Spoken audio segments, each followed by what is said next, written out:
Idiot, ನೋಡ್ಕೊಂಡು ಗಾಡಿ ಓಡಿಸಕ್ಕಾಗಲ್ವಾ? Boss ಹೋಗ್ಲಿ ಬಿಡಿ, ನಂಗೇನು ಆಗ್ಲಿಲ್ವಲ್ಲ. ಇವಾಗ ಏನಾದ್ರೂ ಆಗ್ಬೇಕಿತ್ತಾ? ಇವಾಗ ಇನ್ನು ಅಲ್ಲಿ ಆಕ್ಸಿಡೆಂಟ್ ಏನೋ ನಾಟಕ ಆಯ್ತು, ಇವಾಗ ನಿಜ ಆಗಿರೋದು. ಅಲ್ಲ, ಯಾವಾಗ್ಲೂ ಏನಂತ ಯೋಚನೆ ಮಾಡ್ತಾನೆ ಇರ್ತೀಯಲ್ಲ, ಮೇಲೆ ಪ್ರಜ್ಞೆ ಇರಲ್ವಾ ನಿಂಗೆ? ಅದು ಹಾಗಲ್ಲ ಬಾಸು. ಸರಿ ನಡಿ.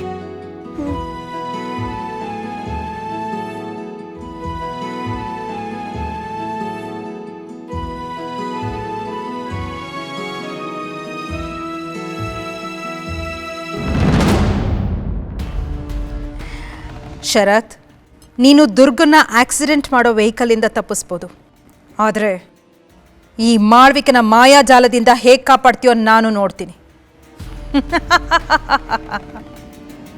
ಈಗ ಈಗ ಅಸಲಿ ಆಟ ಶುರು ದುರ್ಗಾ. ನೀನು ಊಹೆನೂ ಮಾಡದೇ ಇರೋ ಅಂಥ ಘಟನೆ ಈಗ ಅಲ್ಲಿ ನಡೆಯುತ್ತೆ. ನಿನಗೇನು ಕೇಳಿಸ್ಬೇಕು ಅಂತ ನಾನು ಅಂದ್ಕೊಂಡಿದ್ನೋ, ಈಗ ನೀನು ಅದೇ ಮಾತುಗಳನ್ನು ಕೇಳಿಸ್ಕೊಳ್ತೀಯ. ನಿನ್ನ ಕಿವಿಗೆ ಬೀಳೋ ಪ್ರತಿಯೊಂದು ಶಬ್ದವೂ ನಿನ್ನ ವಿನಾಶದ ಕಡೆಗೆ ಕರ್ಕೊಂಡು ಹೋಗುತ್ತೆ.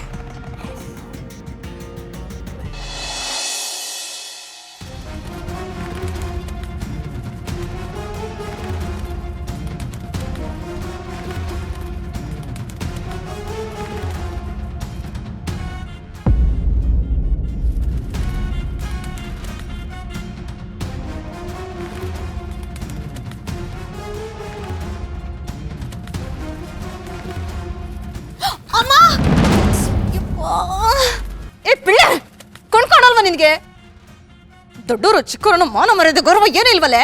ಮಡಾಡ್ತಾನೆ ಇರ್ತೀಯಾ? ಸುಳ್ಳು, ದಮ್ಮು ಸುಳ್ಳುಗಾಟಿ. ಬೇಕಂತ ಅಡ್ಡ ಬಂದ್ಲು, ಬೇಕಂತ ಬಂದ್ಲು. ಪಟಾಕಿ ದಮ್ಮು. ನೋಡ್ದ ದಮ್ಮು ಅಜ್ಜಿ, ನೀ ಸುಳ್ಳು ಹೇಳಕ್ಕೆ ಈ ಮಣಿನೂ ಬಿಡಲ್ಲ.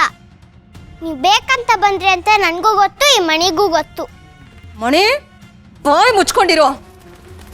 ಏಯ್ ಹಿತಾ, ಈ ಪಟ ಅನ್ನೋ ಮಣಿ ಜೊತೆ ಸೇರ್ಕೊಂಡು ಹಾಳಾಗಿ ಹೋಗ್ಬಿಟ್ಟಿದ್ಯಲ್ಲೇ. ನನಗೆ ಡಿಕ್ಕಿ ಹೊಡೆದಿದ್ದಕ್ಕೆ ಸಾರಿ ಕೇಳೋ. ನಾನ್ ನಿನಗೆ ಸಾರಿ ಕೇಳಬೇಕು? ನೀವೇ ಬೇಕಂತ ಬಂದು ನನಗೆ ಡಿಕ್ಕಿ ಹೊಡೆದಿದ್ದು ತಾನೆ? ನಾನು ನಿನಗೆ ಡಿಕ್ಕಿ ಹೊಡೆದ್ನಾ? ಏಯ್, ಎಷ್ಟು ಸುಳ್ಳು ಹೇಳ್ತೀಯೇ? ನನ್ನನ್ನು ಬೀಳಿಸ್ಬೇಕು, ನನ್ನ ಸೊಂಟ ಮುರಿಬೇಕು ಅಂತ ತಾನೇ ನೀನು ಡಿಕ್ಕಿ ಹೊಡೆದಿದ್ದು? ಓಹೋ, ಈ ದಮ್ಮು ಆಂಟಿ ಹೆಂಗೆ ಅಂದ್ರೆ ತಾನು ಹಿಡಿದ ಮೂಲಕ್ಕೆ ಮೂರೇ ಕಾಲು ಅನ್ನೋ ಪಾರ್ಟಿ. ಹಿತಾ, ದಮ್ಮು ಆಂಟಿ ನಿನ್ನ ಹತ್ರ ಸಾರಿ ಕೇಳಿಸ್ಕೊಳಕ್ಕೆ ಹೀಗೆಲ್ಲ ಮಾಡ್ತಿದ್ದಾಳೆ. ನೀನ್ ಕೇಳ್ಬೇಡ. ಮಣಿ, ಬಾಯ್ ಮುಚ್ಚು, ಇಲ್ಲ ಅಂದ್ರೆ ಓವನಲ್ಲಿ ಹಾಕಿ ಫ್ರೈ ಮಾಡ್ಬಿಡ್ತೀನಿ ಅಷ್ಟೇ. ದಮ್ಮು ಅಜ್ಜಿ, ನೀವ್ ಮಣಿಗೆ ಹೆದರ್ಸ್ತಿದ್ದೀರ ಅಂತ ನನ್ನ ತಾತಂಗೆ ಹೇಳ್ತೀನಿ, ಹುಷಾರ್. ಏನೇ, ನನಗೆ ಹುಷಾರ್ ಅಂತ ಹೇಳೋಷ್ಟು ದೊಡ್ಡೋಳಾಗ್ಬಿಟ್ಯಾ ನೀನು? ನೀನು ಬಿತ್ತಿದ್ದನ್ನ ಬೆಳಿಬೇಕು ದಮ್ಮು. ಕೋಪ ಬಿತ್ತಿದ್ರೆ ನಿಂಗೆ ಕೋಪನೇ ಸಿಕ್ಕೋದು. ಮೊದ್ಲು ಇವತ್ತು ನಿನಗ್ ಸರಿಯಾಗಿ ಪಾಠ ಕಲಿಸ್ತೀನಿ. ನಿನ್ನ ಮಣಿ ಓಡು, ಎಸ್ಕೇಪ್. ಏಯ್ ಮಣಿ, ನಿಂತ್ಕೋ. ಮಣಿ ನಿಂತ್ಕೋ. ಬಾಬಾ, ನಿಂತ್ಕೋ ಅಂತ ಹೇಳಿ. ನಿಮ್ಗೆ ಅಷ್ಟೊಂದು ದಮ್ಮಿದ್ರೆ ನನ್ನ ಹತ್ರ ಬಾ ದಮ್ಮು. ಮಣಿ ನಿಂತ್ಕೋ. ಮುಟ್ಟ ನೋಡೋಣ. ನಿಂತ್ಕೋ ಅಂದೆ, ನಿಂತ್ಕೋ. ಇಬ್ರು ಸೇರ್ಕೊಂಡು ಆಟ ಆಡ್ತಿದ್ದೀರಾ? Stop it. ಕಿಚ್ಚಾಡೋದು ನಿಲ್ಲಿಸ್ತೀರಾ ಸ್ವಲ್ಪ? ಮಣಿ ಹೇಳೋದು ಸರಿಯಾಗೇ ಇದೆ. ಹಿತಂಗ್ ಕಾಟ ಕೊಡೋದೆ ನಿಮ್ ಕೆಲಸ ಆಗೋಗ್ಬಿಟ್ಟಿದೆ. ನಿಮ್ಗೆ ಅಷ್ಟೊಂದು ಬೋರ್ ಹೊಡಿತಾ ಇದ್ರೆ ಮನೇಲಿ ಏನಾದ್ರು ಕೆಲಸ ಮಾಡಿ, ಸುಮ್ಮನೆ ಎಲ್ರೂ ಇರಿಟೇಟ್ ಮಾಡಬೇಡಿ.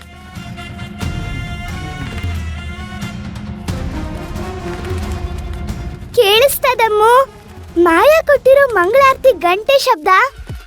ಇನ್ಮೇಲೆ ಹಿತ ತಂಟೆಗೆ ಹೋದ್ರೆ ಮಾಯಾನೇ ನಿನ್ನ ಮನೆಯಿಂದ ಪಾರ್ಸಲ್ ಮಾಡೋ ಹಾಗೆ ಕಾಣ್ತಿದೆ. ದಮ್ಮು ಅಜ್ಜಿ, ಮಾಯಾಗೇನಾಯ್ತು? ಮಾಯಾ ಏನಕ್ಕೆ ನನ್ನ ಸಪೋರ್ಟಿಗೆ ಮಾತಾಡಿದ್ರು? ನನಗೂ ಅದೇ ಗೊತ್ತಾಗ್ತಿಲ್ಲ ಕಣೆ. ನಿನ್ನನ್ನು ಉಗ್ದಾಗ್ಲಿಲ್ಲ, ಎಂಜಾಯ್ ಮಾಡ್ತಿದ್ಲು. ಆದ್ರೆ ಇವತ್ತು ಎಂಜಲ್ ಉಗ್ದೋದ್ಲು.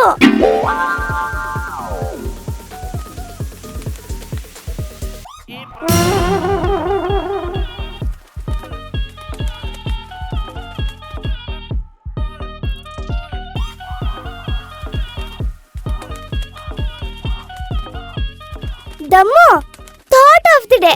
ಅತಿ ಬುದ್ಧಿವಂತರಿಗೆ ಹಗ್ಗನೇ ಮೃತ್ಯು. ತುಂಬಾ ಜಾಣ್ತನ ತೋರಿಸ್ಬೇಡ, ಆಮೇಲೆ ಅದು ನಿನ್ಗೆ ಅಪಾಯ ಮಾಡುತ್ತೆ.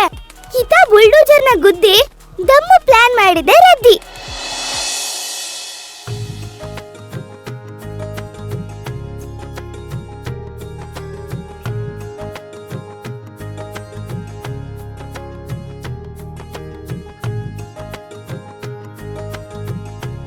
ದುರ್ಗಾ, ನಿಮಗೆ ಗೊತ್ತಲ್ವಾ ಬೋಸು, ನನಗೂ ಒಳಗೂ ಆಗಿ ಬರಲ್ಲ ಅಂತ. ಸರಿ ದುರ್ಗಾ, ನೀನೇನು ಯೋಚನೆ ಮಾಡಬೇಡ. ನೀನು ಇಲ್ಲೇ ಇರು, ನಾನು ಹೋಗಿ ಪ್ರಸಾದ ತೊಗೊಂಡ್ಬರ್ತೀನಿ. ಬೇಡ ಬೋಸು, ನಿಮ್ಗೇನೋ ಕೆಲಸ ಇದೆ ಅಂತ ಹೇಳ್ತಿದ್ರಲ್ಲ. ಹೇಳಿದೆ, ಆದರೆ ಪ್ರಸಾದ ತೊಗೊಂಡು ಬರೋಷ್ಟಂತೂ ಟೈಮ್ ಇದೆ. ಆ್ಯಂಡ್ ಮೋರೋವರ್ ನೀನು ಕಂಫರ್ಟ್ ಇಲ್ಲದೆ ಒದ್ದಾಡೋದನ್ನ ನನ್ನ ಕೈಲಿ ನೋಡೋದಕ್ಕಾಗಲ್ಲ. ನೀನಿಲ್ಲೇ ವೆಯ್ಟ್ ಮಾಡ್ತಾಯಿರು, ನಾನು ಹೋಗಿ ಪ್ರಸಾದ ತೊಗೊಂಡ್ಬರ್ತೀನಿ.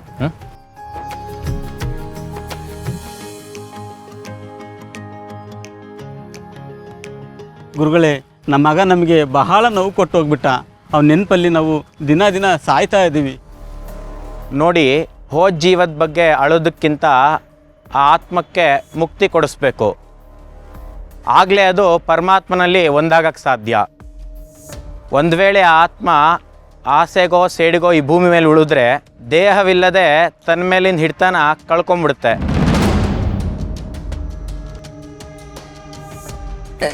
ನನಗೇನಾಗ್ತಿದೆ ಅಂತ ನನಗೆ ಗೊತ್ತಿಲ್ಲ. ನನ್ನ ಮೇಲಿನ ಕಂಟ್ರೋಲ್ನ ನಾನು ಕಳ್ಕೊತಿದ್ದೀನಿ ಅಂತ ಅನಿಸ್ತಿದೆ. ಹಾಗೆ ಹಿಡ್ತ ಕಳ್ಕೊಂಡಿರೋ ಆತ್ಮ ಅಪಾಯಕಾರಿ. ದೇಹವಿಲ್ಲದ ಆತ್ಮಕ್ಕೆ ಸರಿ ತಪ್ಪುವಿನ ಅರಿವಿರಲ್ಲ. ಅದು ದಾಂಧಲೆ ಎಪ್ಸಕ್ಕೆ ಶುರು ಮಾಡುತ್ತೆ. ಅದು ಪ್ರೇತಾತ್ಮವಾಗಿ ಬದಲಾದಾಗ ಸ್ನೇಹಿತರು ಯಾರು ಶತ್ರುಗಳು ಯಾರು ಅನ್ನೋ ವ್ಯತ್ಯಾಸನ ಮರ್ತೋಗುತ್ತೆ.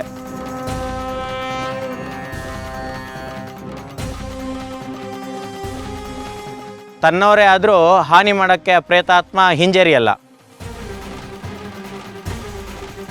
ತಾನು ಮಾಡೋ ಕೆಲಸನ ಹಿಡ್ತಕ್ಕೆ ತಂದ್ಕೊಳ್ಳೋ ಶಕ್ತಿ ಆತ್ಮಕ್ಕಿರಲ್ಲ.